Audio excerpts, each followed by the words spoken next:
Hi, I'm Josh Fishman, president and owner of Fishman Son Diamonds in New York. Welcome back to our Ultimate Diamond Education Series. In an earlier video titled How to Sell Your Diamond, I have successfully reached many people. As a result, I've been approached by individuals who want to sell a diamond, either one they purchased themselves or one which they inherited. And they are asking me to advise them how much they can realize for the diamond that they want to sell. Generally speaking, folks have been disappointed by the answer. They thought that they were going to get much more, sometimes more than they paid for the diamond. Their expectations are very high.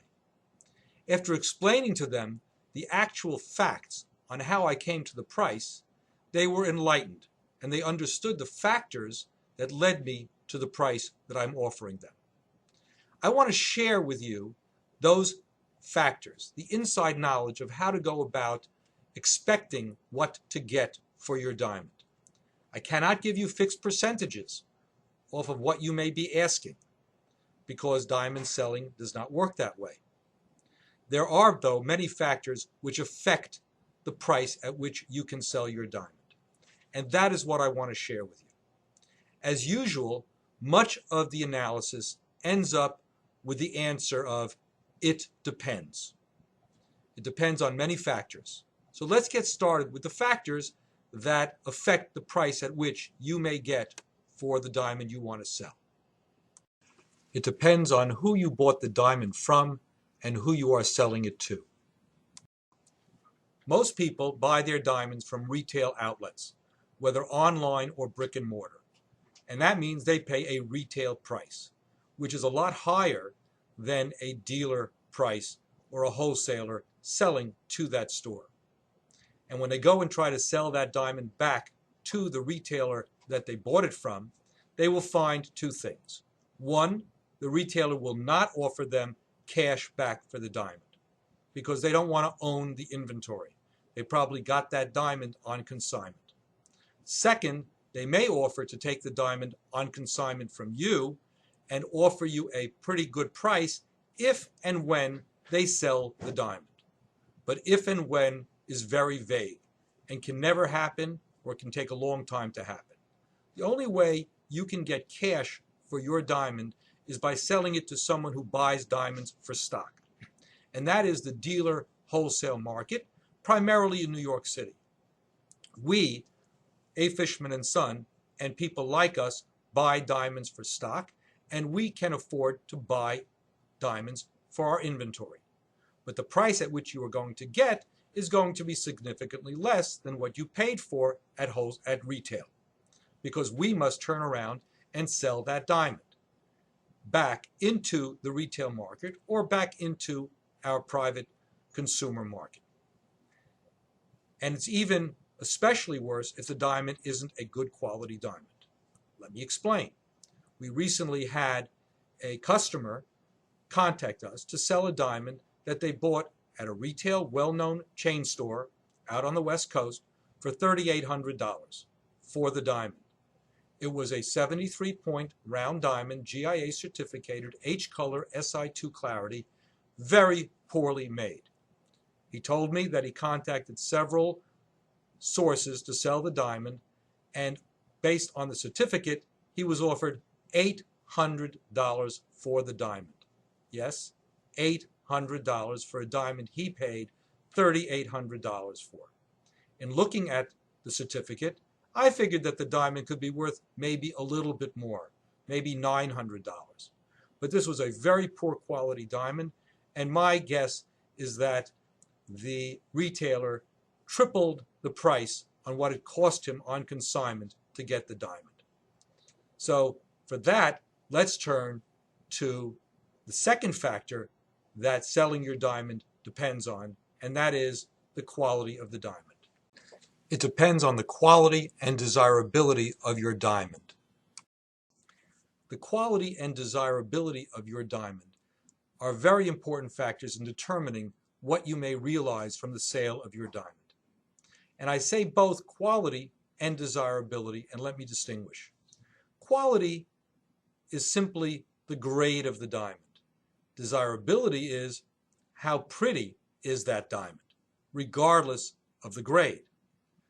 So if you have a diamond that's a very high quality diamond, a DVS1, but the diamond isn't a pretty diamond because the shape isn't right or the brilliance isn't right, those factors will affect the amount you can get. So if it's both a desirable diamond and a quality diamond, you can expect to receive more. But if it's a quality diamond and not desirable because it may have a bad inclusion for the SI1 or SI2 that you have, you're going to get less. And if you have both a low quality diamond and an undesirable diamond, you have big problems in terms of realizing a good price or reasonable price for that diamond. It depends on how popular your diamond is. As I discussed in my last video concerning why round diamonds are priced higher than fancy shapes, the popularity, put another way, the demand for the shape of your diamond will go a long way in determining how easily you can sell it and how much you can get for it, all other things being equal. Round diamonds being the most popular diamond, that 2/3 of all diamonds sold are round diamonds, will be easier to sell and at a better price than fancy shapes. For example, if you have a marquee diamond that you want to sell that you bought 30 years ago or that you inherited from 30 years ago, which was popular at the time, and you're going to sell it into today's market, you're going to be very disappointed because marquises are not very popular today, and anyone who wants to buy a marquise will have a hard time selling it, and they will offer you a much lower price than you think the diamond is worth, and that even they may think the diamond is intrinsically worth, simply because they will have to hold on to that diamond a long time before they sell. But if you have a popular diamond or a popular shape, you will do better. And of course, nobody can predict what that will be in terms of which fancy shape may be popular at the time, but round diamonds will always be popular and are a better source of return for you when you go and sell your diamond. It depends on the age of your diamond. Does it have to be recut? Many people come to me with diamonds to sell, primarily round diamonds, which are quite old. And by old, I mean it could be 15 or 20 years old, which is not really old. But the cutting parameters of what is desirable in the market today has changed dramatically over the last 10 to 20 years. And accordingly, the diamond that you may have bought 20 or 30 years ago, which was a pretty diamond and desirable in the marketplace at that time, is no longer that. And it has to be recut in order to meet today's demanding standards by consumers for brilliant, well-cut, pretty diamonds. So when you come in with a diamond that may weigh, like I had recently, 603 carats, and it's a great diamond, a G color VS1, but it has a 65% table and a 58% depth, and is not a pretty diamond in terms of its brilliance, that diamond has to be recut. It cannot be looked at as a 6-carat G VS1 quality diamond. Rather, it has to be looked at as what will that diamond sell for as a poorly cut diamond, or a diamond that has to be recut in order to maximize its value. So if you recut a stone like that, you may end up with a 5.5-carat diamond or a 5 1/4. You don't know. And there are risks in recutting a diamond. Will the diamond break? Will you get an imperfection into the stone at the last minute that wasn't there before? All of these things have to be taken into account by the buyer in evaluating what that diamond is worth buying for today.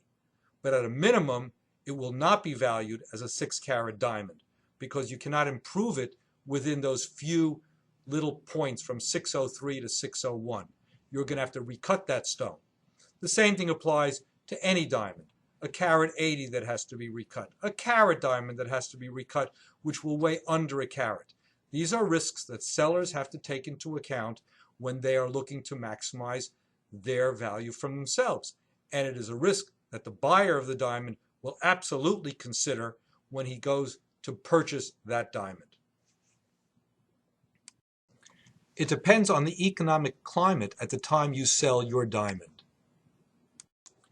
The economic climate in general, and in the diamond industry in particular, at the time you both buy and sell your diamond, goes a long way in determining how much you both have to pay for your diamond and what you can sell it for in the dealer market at the time you go to sell it. Nothing else has to be explained. If business is good, you'll get more. If business is weak, there will be a greater reluctance and fewer potential buyers will be willing to step up to the plate and buy your diamond. General risks for the buyer to consider.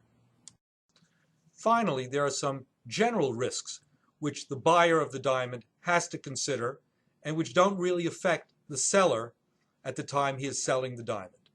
For example, what is the economic climate going to be in the future? Will diamonds become more popular or less popular? Will they become more expensive or less expensive? What is the general directional trend for diamond prices?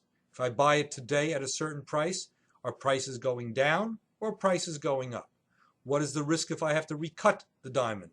Could it break on the wheel and I have a total loss? Or, as happened to me once, I cut a diamond at a carat 80, it broke, and I ended up with a half a carat diamond and lost big money on the stone. It wasn't the seller's problem, it was my problem. These and other factors go a long way in determining what you, as the seller, can get for your diamond and what I, as the buyer, am willing to pay for your diamond. I can't predict what that will be, but I wanted to elucidate you on the factors that come into play in the interaction in buying and selling your diamond. Until next time, this is Josh Fishman saying so long.